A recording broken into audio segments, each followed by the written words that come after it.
ज्यावेळी प्रियंका गांधी म्हणाले की माझ्यावर ज्या प्रकारची टीका केली जाते किंवा ज्या प्रकारचं राजकारण काँग्रेसच्या विरोधात केलं जात आहे ते नीच पद्धतीचं राजकारण आहे. नीच पद्धतीचं राजकारण म्हणजे खालच्या स्तरावरचं राजकारण. पंतप्रधान म्हणाले की मला नीच म्हणाले. नीच म्हणजे मी नीच जातीचा आहे म्हणून, म्हणजे पुन्हा त्यांनी रुदालीगिरी सुरू केली.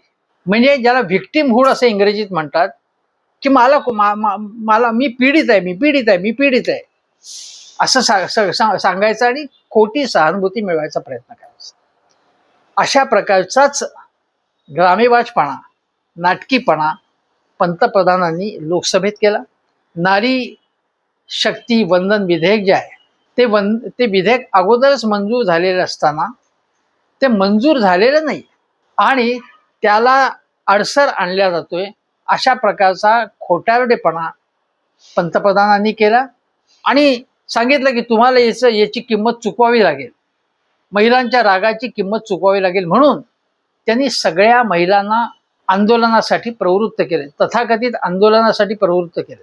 म्हणजे महिलांवरती विरोधी पक्षाने मिळून अन्याय केला, काही शोषण केलं असं अजिबात नाहीये, पण अन्याय केलाय असं सांगायचं, असं नाटक करायचं आणि त्यांच्या मागे त्यांना उभं करायचं.